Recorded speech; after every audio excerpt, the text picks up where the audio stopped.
구독자 여러분, 안녕하셨습니까? 한국교무사TV의 책 읽어주는 출판사.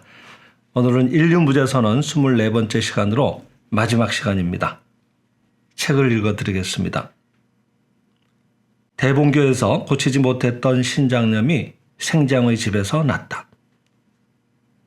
앞에서 말씀드린 기네아 씨가 나의 진리의 이야기를 듣고 즉석에서 자기의 위장병이 나아진 후 실상관을 하고 신의 생명 나에게로 흘러 들어온다 하고 염하고 있자 하늘에서 찻잔 크기의 하얗게 빛나는 빛이 내려와서 자기 몸속으로 쑥 들어오는 것이 눈을 감고 있는데도 뚜렷이 보였습니다. 그와 동시에 영능이 열려, 여기서 영능은 영적인 능력을 말하겠죠. 영능이 열려 기네아 씨가 병자에게 이야기를 하면 그 이래로 사람들의 병이 잘 낫게 되었다고 합니다.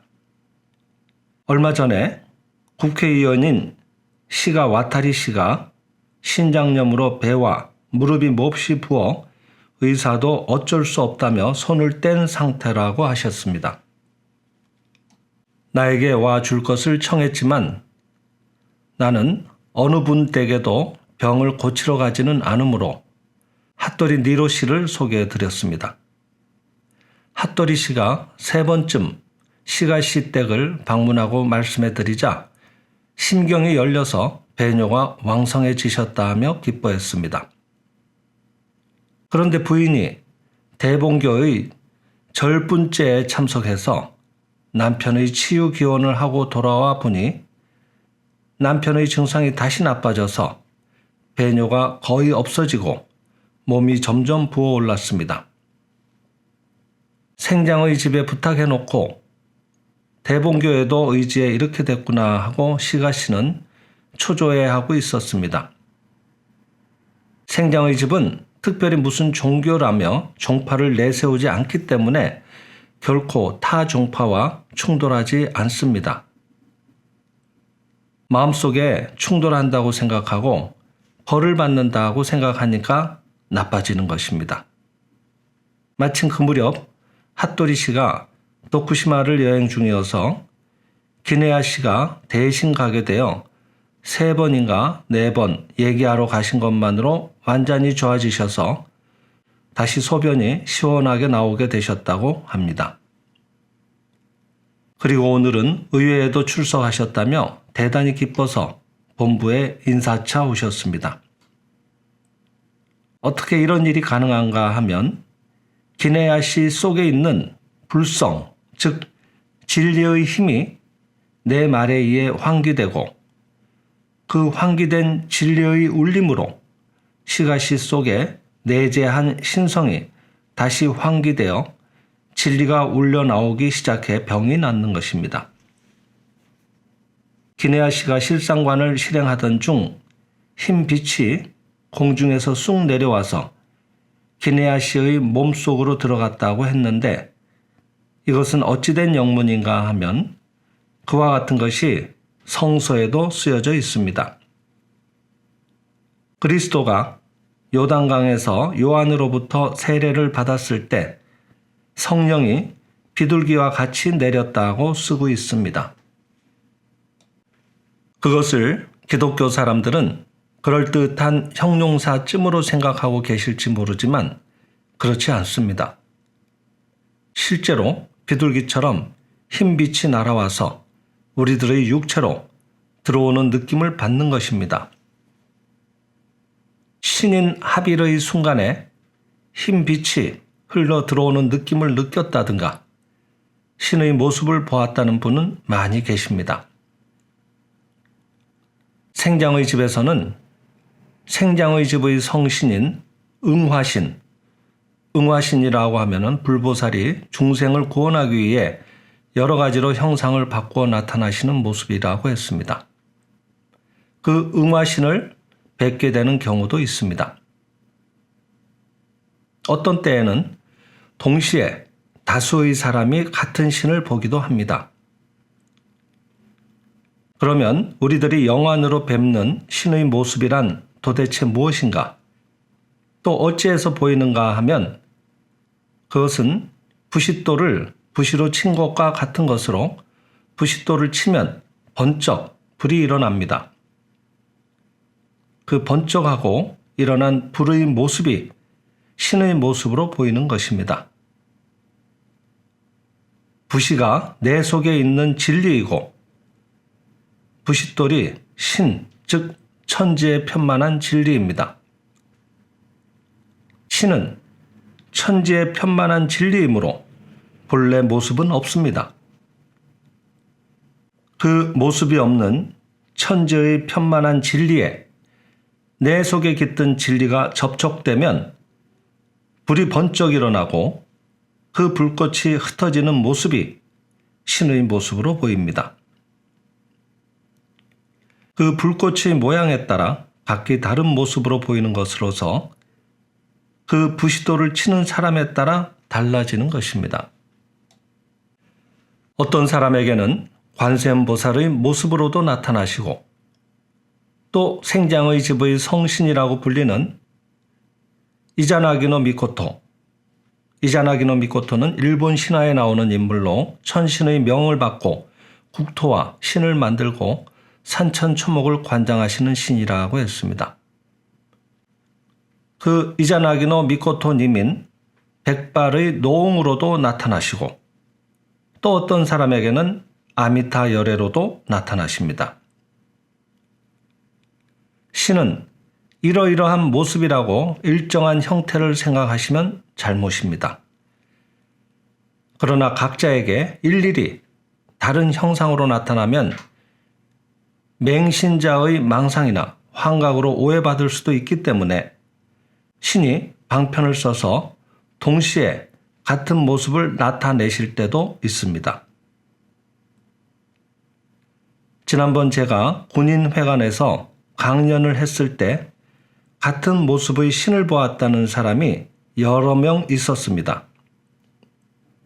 또 내 모습과 신의 모습이 하나로 합쳐져서 내가 긴 수염을 늘어뜨리고 있는 것처럼 보여서 오늘은 선생님이 이상한 수염을 달고 계시네. 떨어지면 어쩌려고 저러시나? 왜 저렇게 이상한 모양을 하고 계실까? 하고 우스워서 견딜 수 없었다 하는 분도 계셨습니다. 전날 핫도리 시댁에서 지우회가 있었을 때에도 그 모습을 본 사람이 4명이나 있었고 본부에서 그 얘기를 하자 그 자리에서도 흰 수염을 늘어뜨린 신이라면 나도 봤다고 하는 사람이 3명이나 있었습니다. 신의 모습은 여러 가지로 변화해서 나타나십니다. 그런가 하면 또 어떤 때에는 많은 사람들에게 같은 모습을 드러내기도 하십니다. 그렇지 않으면 광신자가 제멋대로 망상을 해서 그것을 신이라고 믿고 있다고 비난받을 수도 있으므로 방편을 써서 같은 모습을 나타내기도 하는 것입니다. 이렇게 신의 모습이라고 하는 것은 자신과 천지의 진리가 일체가 됐을 때 부싯돌이 부시와 탁하고 부딪힐 때 일어나는 불꽃처럼 나타나는 것입니다. 그러한 신의 모습을 보고 싶다고 생각하고 열심히 애쓰는 분도 계시지만 신은 본래 형상이 없으므로 반드시 배워야 보는 것은 아니며 이것은 단지 신을 본 사람도 있다고 하는 이야기에 지나지 않는 것입니다. 견신의 원리. 이 부싯돌을 부시로 때려치는 힘은 어디에서 오는가 하면 자신에게 깃든 진리와 천지에 편만한 신, 즉 진리는 본래 일체라고 하는 진리에서 오는 것입니다. 본래 일체이므로 그 본래의 모습이 되기 위해 하나로 합쳐지는 것입니다. 예를 들어 진종에서 나무아미타불을 하고 연불을 하는 것도 자기 내재의 아미타불과 천지에 편만한 아미타불이 말의 힘에 의해 합일되고 부처와 내가 일체인 실상이 나타나 거기에 구원이 성취되는 것입니다. 나무아미타불 하는 말의 힘이 자기 내재의 아미타불을 불러내어 천재의 진리인 아미타불과 부딪혔을 때 거기에 불꽃처럼 생긴 극락정토가 지방입상이라 하면 방향을 가리키고 모습을 세운다는 뜻입니다. 지방입상의 정토입니다.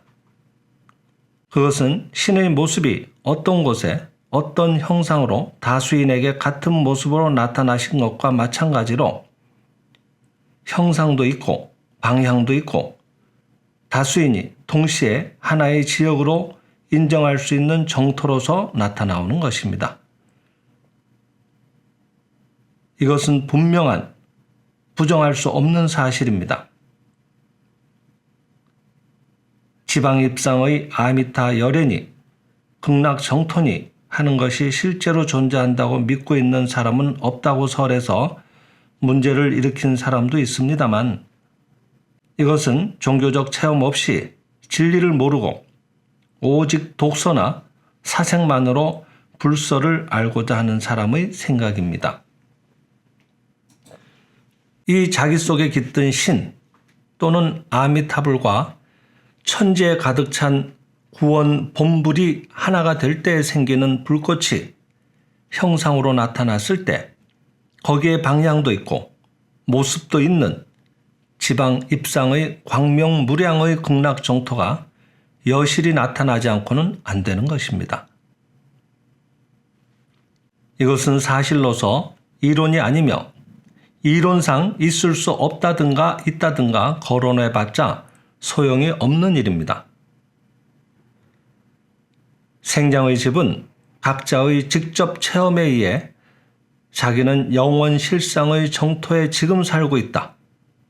그리고 동시에 지방입상의 형상 있는 정토에도 살고 있다는 것을 분명히 알게 해주는 곳입니다.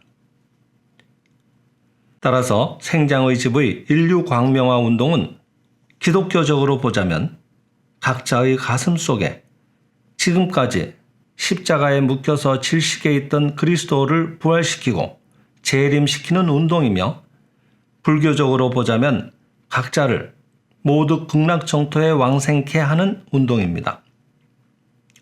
그것도 이론적, 철학적인 실상의 정토만이 아니라 실제로 모습도 있고 방향도 있는 극락정토로 모두를 구원해 드리려는 운동입니다.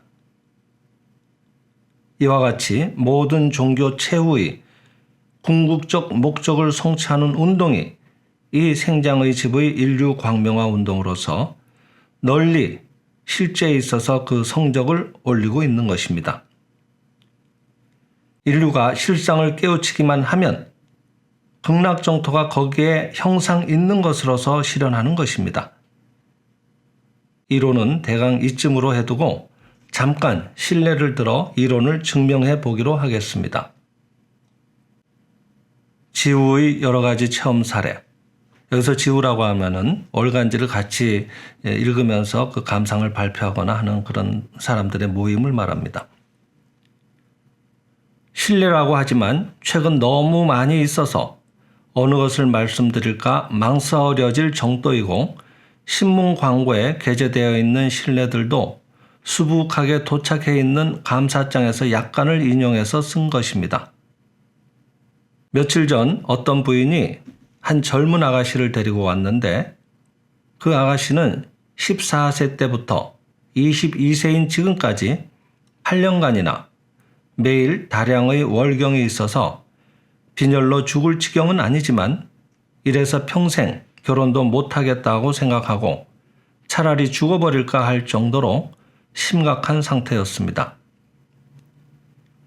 여러 가지로 치료해봤지만 소용이 없어서 나를 찾아오신 것인데 내가 그 사람에게 4번에 걸쳐 얘기를 해드렸더니 불가사의하게도 깨끗이 낫고 말았습니다. 내가 그 여성에게 어떻게 말했는지 말씀드릴 테니까 지금 내가 말하는 것을 잘 들어두셨다가 그대로 말씀해 드리면 여러분도 금방 명의가 돼서 다른 사람의 병을 고쳐드릴 수 있을 것입니다.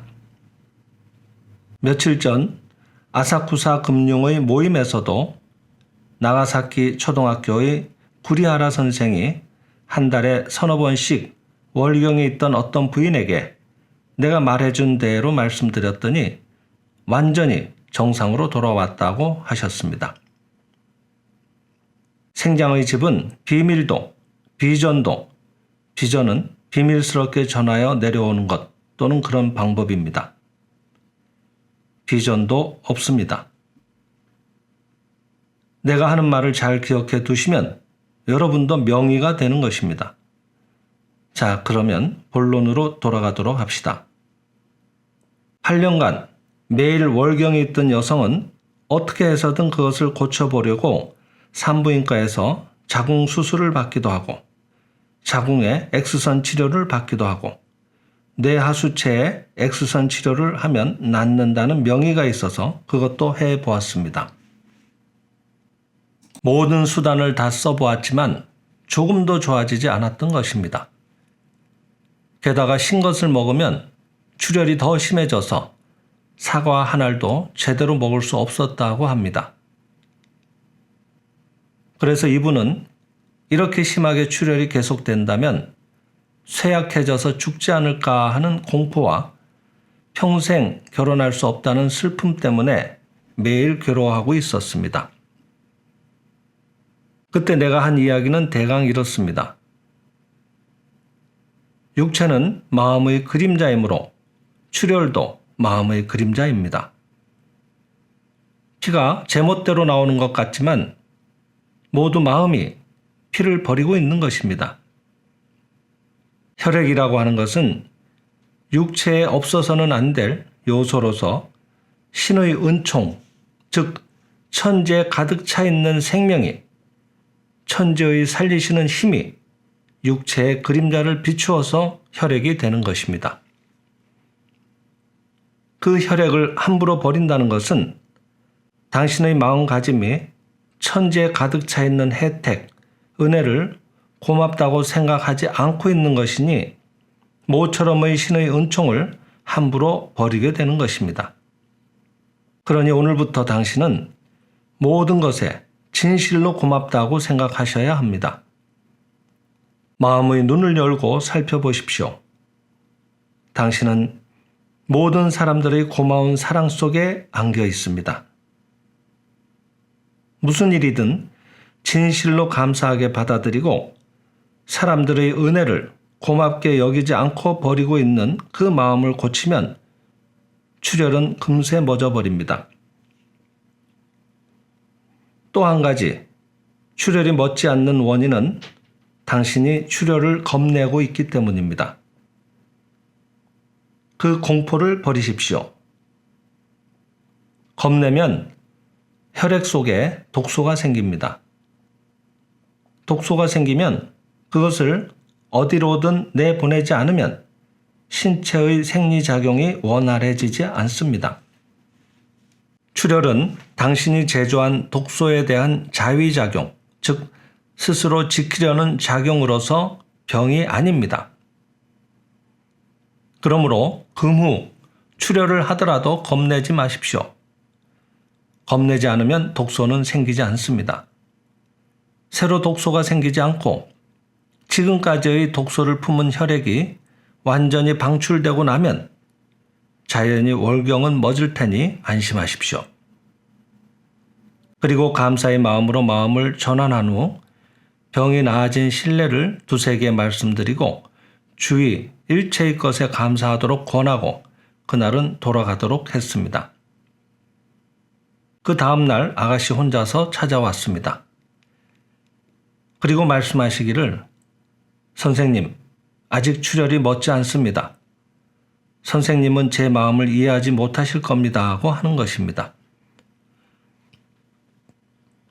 그래서 제가 말씀드렸습니다. 아니요, 저는 당신 마음속에 들어가 있는 것처럼 당신의 마음을 잘 이해합니다. 나는 어느 곳에든 시집갈 수 있다는 마음이 되십시오. 그리하면 오늘부터라도 출혈은 멎습니다고 했더니 아무 말이 없는 것입니다. 그래서 당신은 마음속에 뭔가 비밀을 가지고 있군요 하고 물었더니 처음에는 아무 말이 없다가 마침내 예, 있습니다 하고 입을 열었습니다. 당신이 결혼하고 싶은 마음이 들지 않는 것은 마음에 비밀이 있기 때문입니다. 그 비밀을 해소해 버리세요 했더니 해소라니요? 어떻게 하면 되죠? 하고 묻습니다. 해소한다는 것은 잠재의식 속에 묻어든 생각을 완전히 밖으로 끌어내 맑게 하는 것입니다.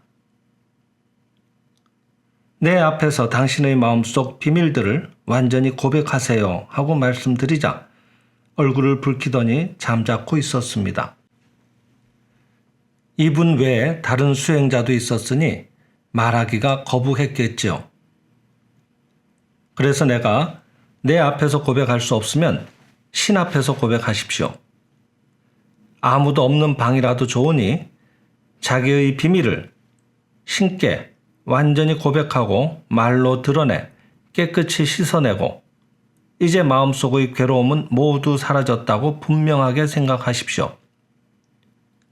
아니면 종이에 자세히 적어서 신 앞에 바치고 이와 같은 비밀을 가지고 있어서 죄송했습니다 하고 사과드리고 태워버린 후 이것으로 죄는 완전히 사라졌다고 염하십시오 라고 말씀드렸습니다. 그랬더니 4, 5일 지나서 그 아가씨가 또 찾아오셔서는 선생님, 아직 낫지 않습니다. 실은 출혈이 한층 더 심해졌습니다 라고 하십니다. 그리고 출혈이 심한 것은 자괴작용이라고 믿고 신경 쓰지 않습니다만 좀 상해드릴 것이 있습니다. 실은 어제 저에게 혼담이 들어왔습니다만 선생님, 그 혼담을 거절해도 괜찮을런지요 하시는 것입니다. 대체 어떤 혼담입니까 하고 물으니 잘은 모르지만 너무 먼 곳에서 혼담이 들어왔다는 것입니다. 일본인이기는 하지만 한국인가 어딘가에 나가 있는 분인데 거기까지 시집 가는 것은 아무래도 싫다는 것입니다. 도대체 당신은 그 사람을 만나본 적이 있습니까? 사진이라도 본 적이 있습니까? 했더니 만난 일도 없고 사진을 본 적도 없다는 것입니다. 사진도 실물도 본 일이 없는데 어째서 당신은 그 사람이 싫습니까? 이상하지 않습니까? 당신은 역시 마음속에 비밀을 가지고 있고 아직도 그 비밀을 해소하지 않았군요. 아직 어디든 기꺼이 시집을 가겠다고 하는 마음이 되지 않은 것이 아닙니까? 하고 물으니 그분이 말씀하시기를 이 혼담은 5개월 전부터 있었던 것인데 그때는 제가 아직 생장의 집을 몰랐고 또 제가 상당히 괴로워하고 있을 때인데 한때 뜸했다가 다시 얘기가 시작된 것입니다. 생장의 집의 진리대로라면 육체도 환경도 마음의 그림자이니까 제가 마음이 어두웠을 때에 오고 간 혼담은 어차피 결혼을 해도 잘 될 것 같지 않아서 그렇습니다 라고 말합니다.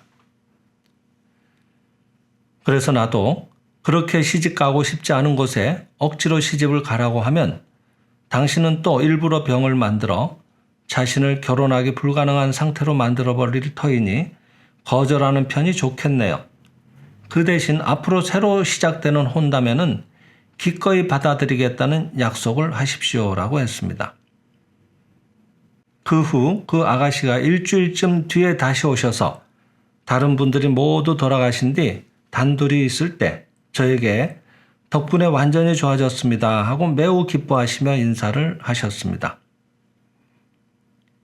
8년이나 되는 긴 세월을 온갖 치료를 다 해도 낫지 않던 상습 월경이 내가 단 3, 4회 얘기해 드린 것만으로 깨끗이 나았다고 하시며 고마워했습니다.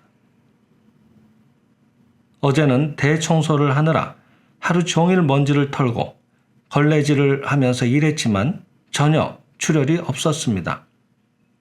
그동안은 조금만 움직여도 출혈이 대단히 심했거든요 하시며 매우 기뻐했습니다. 언젠가 구리하라 선생에게 이 이야기를 해드렸더니 선생이 이 이야기를 기억해 두셨다가 한 달에 서너 번씩 월경을 하던 분을 고치기도 했습니다.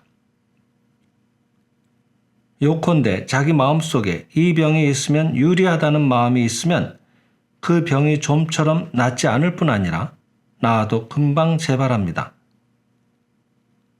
그럴 수밖에 없는 것이 병도 건강도 마음의 그림자로서 마음에 의해 어떤 모양으로든 나타나기 때문입니다. 얼마 전에 교토에서 모임이 있었을 때 오우츠시의 모 우체국장 부부가 와 계셨는데 그 부인은 귀가 안 좋았습니다. 왜 귀가 안 좋은가 하면 시어머님이 심하게 구박하셨기 때문입니다. 귀한 아들을 빼앗겼다는 질투심에서 이웃에게는 매우 좋은 분이지만 며느리에게는 매우 심하게 대하신 것입니다. 때로는 며느리를 때리기도 하셨는데 그것이 공교롭게도 귀에 맞아서 고막이 터지고 중이염을 일으켰습니다. 그리고는 점점 청력이 떨어지더니 친정에 돌아가 이비인후과 의사에게 반년이나 치료를 받았는데도 전혀 좋아지지 않는다는 것입니다. 어떻게든 고치고 싶지만 잘 안 된다며 나에게 부탁하셨습니다. 그래서 제가 당신은 지금 어떻게 해서든 고치고 싶다고 하시지만 그것은 당신의 표면의 마음일 뿐 당신의 진짜 마음은 그와 반대입니다. 지금 귀를 고쳐버리면 시어머니가 자기에게 심하게 대했다는 증거를 인멸해 버리는 것이 되니까 시어머니는 이렇게 나쁜 사람이다. 나를 때려서 이렇게 만들었다 하고 사람들에게 보여줄 증거가 없어지고 맙니다. 시어머니는 악인이다. 잔악무도하다. 여기에 증거가 있다고 증거를 남겨두고 싶은 마음이 있어서는 아무리 해도 좋아지지 않습니다. 그런 마음으로 당신 스스로 귀를 나쁘게 하고 있으시다면 그 내심, 즉 안에 있는 속마음을 바꾸십시오. 그리고 시어머니를 원망하는 마음을 버리고 시어머니의 잔악무도함을 증명할 증거가 필요 없는 마음이 되십시오. 그리하면 당신의 중이염은 낫습니다 하고 말씀드렸습니다. 그 뒤 일주일쯤 지나 교토 지부의 이시카와 부인에게 거의 완쾌되었다고 하는 그 부인의 감사 편지가 왔습니다. 교토의 지의회를 이시카와 씨 집에서 열고 있었기 때문에 이시카와 부인에게 감사 편지를 보냈던 것입니다. 반년이나 병원에 다녀도 전혀 좋아지지 않던 귀가 내 얘기를 듣고 마음을 바꾸자 일주일 만에 거의 완쾌되고 만 것입니다. 이와 같이 마음이 나아서는 안 된다고 생각하고 있으면 아무리 약을 쓰고 치료를 해도 낫지 않습니다. 원망하는 마음을 버리고 나면 그 사람을 원망하기 위한 증거물이 될 귀병도 필요 없게 됩니다. 그러니 귀병이 낫는 것은 당연합니다. 귀 얘기로 생각나는 일이 있습니다. 이제 30쯤의 젊은 부인인데 점점 청력이 약해지더니 남편이 뒤에서 아무리 큰 소리로 불러도 전혀 들리지 않는 분이 있었습니다. 앞에서 큰 소리로 불러야 간신히 들린다는 것입니다. 그 남편 되시는 분이 오전 중에 찾아오셔서 오늘 밤 자기 아내를 보낼 테니 잘 부탁드린다고 하셨습니다. 그날 밤 부인이 오셨기에 당신은 남편이 하는 말을 듣고 싶지 않은 마음이 있지요. 듣고 싶지 않다 하고 하는 마음은 마음의 귀에 뚜껑을 막는 것이니 귀라는 도구는 완전해도 점점 들리지 않게 되는 것입니다. 귀가 잘 들렸으면 좋겠다 하고 생각하신다면 남편이 말하는 것이든 누가 말하는 것이든 순진하게 이해하고 들으려는 마음이 되십시오 하고 말씀드렸습니다. 다음 날 밤 그 부인이 오셔서 오늘은 남편이 뒤에서 저를 불렀는데 제가 잘 들려서 대답을 했더니 남편이 매우 기뻐했습니다 하며 기뻐서 어쩔 줄 몰라 했습니다. 이처럼 병은 자기가 만들려고 생각하면 만들어지고 고치려고 생각하면 또 금방 고쳐지기도 합니다. 얼마 전에도 요코하마의 지우에서 젊은 부인이 나한테 말씀하시기를 자신은 지금 능망여부로 친정에 와 있는데 친정에만 오면 병에 걸린다는 것입니다. 이분은 시댁에 가면 시댁에서 병에 걸리는 예와는 반대로 친정에 오기만 하면 병에 걸리고 시댁에서는 건강한 것입니다. 친정에 오면 병에 걸려 들어 눕게 되어 반년쯤은 시댁으로 돌아가지 못하게 되는 것입니다. 이것은 즉 시댁에는 가고 싶지 않다. 시부모 또는 남편에게로 돌아가고 싶지 않다 하는 마음이 있으니 친정에 와서 병을 일으켜 휴양하는 것입니다. 이렇게 병을 만들어 시댁에 가지 않아도 무방한 예는 많이 있습니다. 흔히 회사 같은 곳에 근무하고 있는 사람이 상관이나 동료가 싫거나 일이 재미없다고 생각하고 신경 쇠약이라든가 불면증 또는 위장병 등에 걸려서 결근하는 일이 있습니다만 그것은 물론 꾀병도 아니고 누구나 병에 걸리면 괴로우니까 표면의식상으로는 병 같은 것은 싫어하지만 그 사람의 회사에 가고 싶지 않다고 하는 잠재의식의 작용이 형상으로 나타나서 구상화되어 즉 구체적으로 모습을 갖추어서 그렇게 되는 것입니다. 그런 사람도 상관이든 동료든 잘 좋아하도록 마음쓰고 이를 싫어하지 않고 모든 것과 조화를 이루어 회사에 가서 일하는 것은 즐겁다 하고 생각하게 되면 건강해지는 것입니다. 삼계는 유심의 소연으로서 즉 모습을 갖추고 나타난 현상계 전반은 오직 거기에 마음이 있어서 드러나온다는 것으로서 사무실의 분위기가 나쁜 것 같지만 자기 자신의 마음이 밝아지기만 하면 사무실의 분위기까지도 좋아지는 것입니다. 가정 광명화의 신뢰. 얼마 전에 어느 유명한 의학 박사의 부인이 앞서 있었던 군인회관에서의 내 강연을 듣고 오셔서 잠시 뒤에 내게 고백하셨습니다. 지금까지 의학 박사인 남편에게 아무리 생장의 집의 이야기를 해도 나더러 신을 믿으라는 거냐, 그런 엉터리를 내가 믿기라도 할 것 같은가 하고 한마디로 부인의 말을 묵살해버리고 조금도 들으려 하지 않았다는 것입니다. 그런데 군인회관의 강연에 오기 위해 강연 들으러 갔다 오겠습니다 라고 인사하자 그래 다녀와요 하고 친절하게 대해주었다는 것입니다.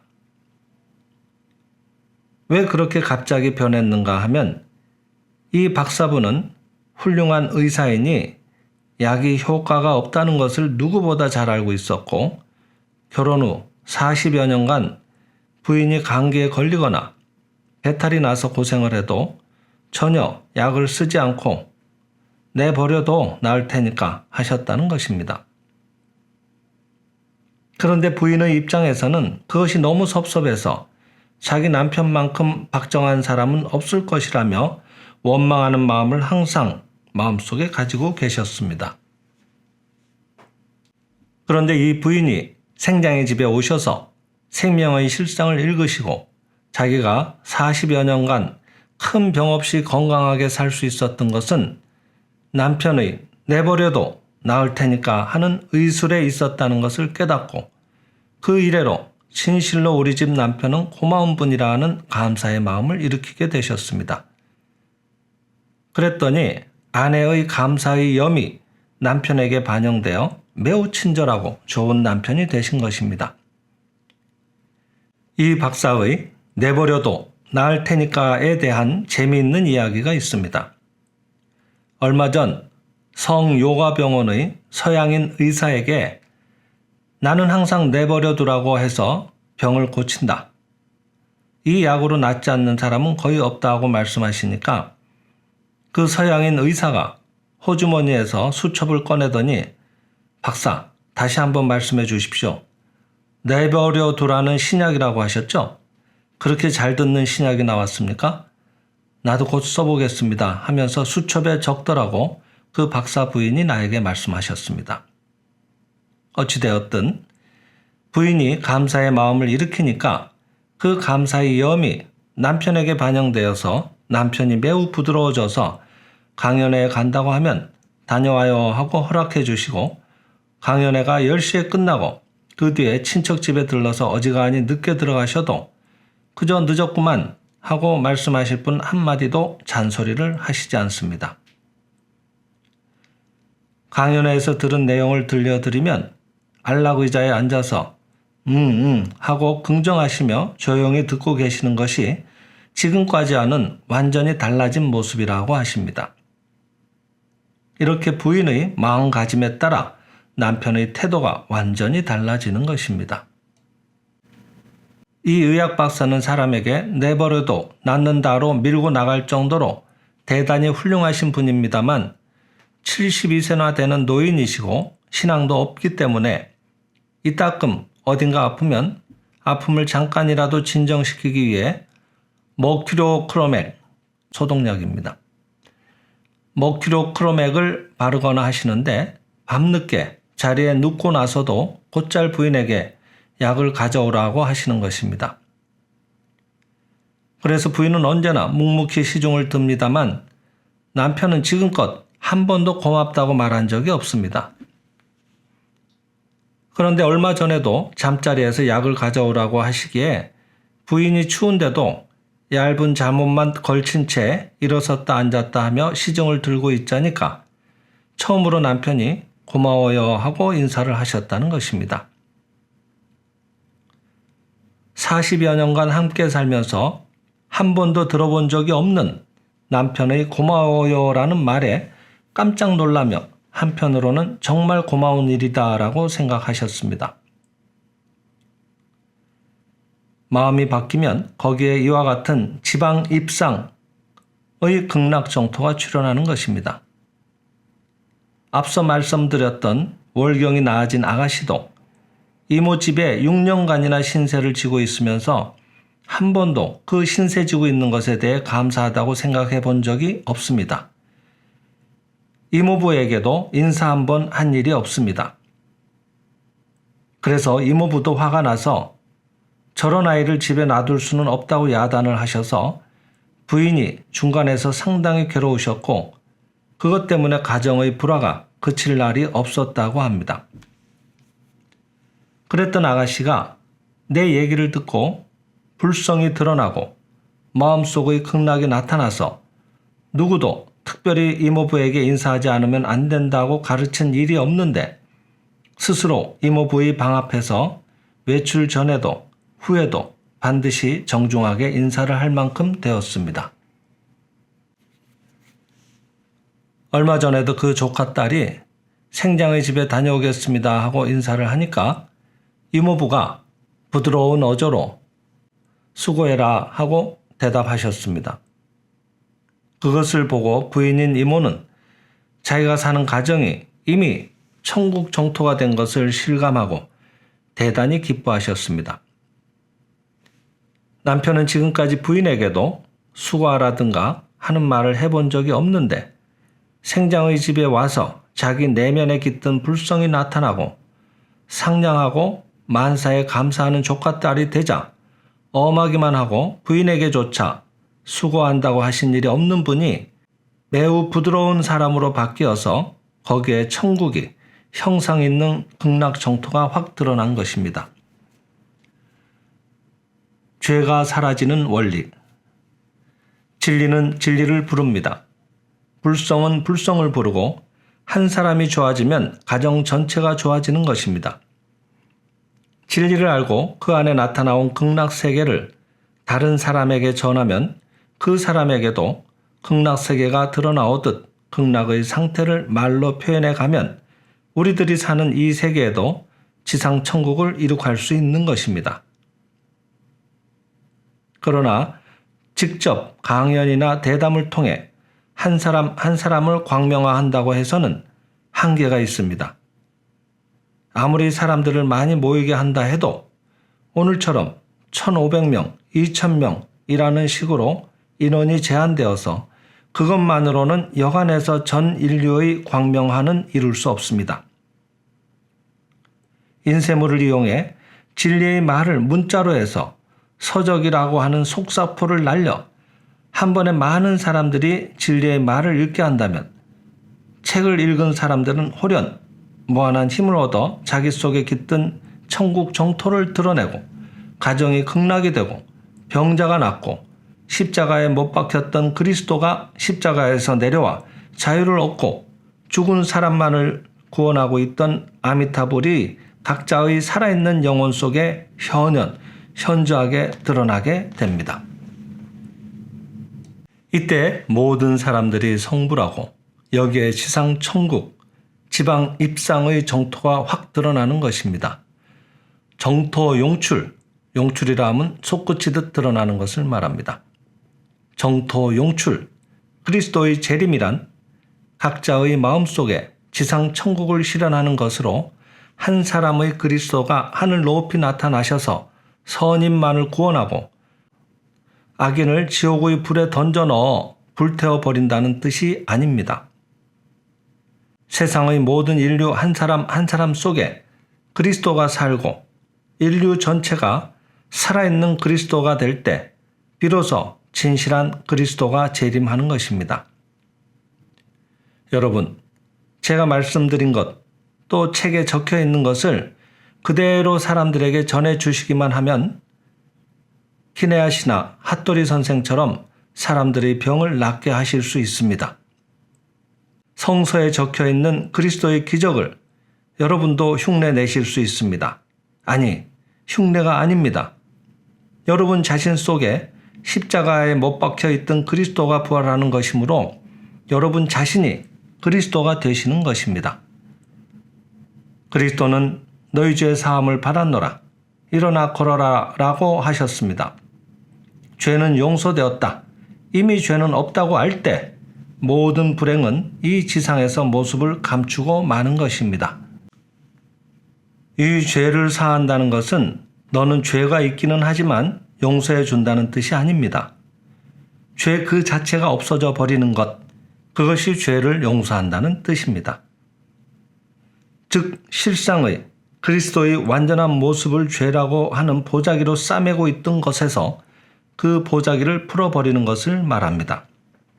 그리하면 지금까지 보자기 속에 숨겨져 있던 다이아몬드와 같이 휘황찬란하게 빛나는 우리들의 신성, 내재의 그리스도 또는 불성이 자연히 나타나게 됩니다. 이것이 죄가 용서되었다고 하는 것입니다. 죄를 용서한다는 것은 죄는 있지만 참아준다는 것이 아닙니다. 죄가 있는 것처럼 마음을 미망으로 묶고 있었으니 그 미망의 속박을 말의 울림에 의해 풀어버리고 본래의 자유자재한 모습을 나타내는 것, 보따리를 푸는 것, 죄를 해탈시키는 것입니다. 여기에 이르러 기독교의 죄의 용서라는 것과 불교에서의 해탈이라는 것이 완전히 같은 것임을 알 수 있습니다. 그러면 마지막으로 앞에서도 말씀드렸던 기네아 씨에 관한 이야기입니다만 이 기네아 씨의 모친은 18세 때에 신에게 소원을 빌고 감을 안 먹기로 맹세했습니다. 그런데 기네아 씨가 생장의 집에 오셔서 생명의 실상을 읽고 있는 중에 신은 인간이 먹을 수 있도록 이 세상의 모든 음식을 만들어 놓으신 것으로서 그것을 인간이 제멋대로 소원을 빌고 먹지 않겠다고 배척하는 것은 오히려 신의 은총을 받지 않는 것이 된다고 생각하시고 어느 날 어머니에게 억지로 감을 잡수시게 했다는 것입니다.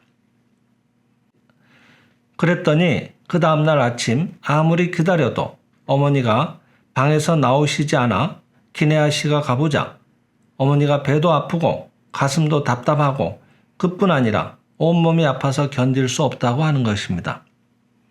어머니는 내가 18세 때부터 소원을 빌고 먹지 않던 것을 내가 억지로 먹여서 신벌이 내린 것이다 라고 하시며 끙끙 앓고 계셨습니다.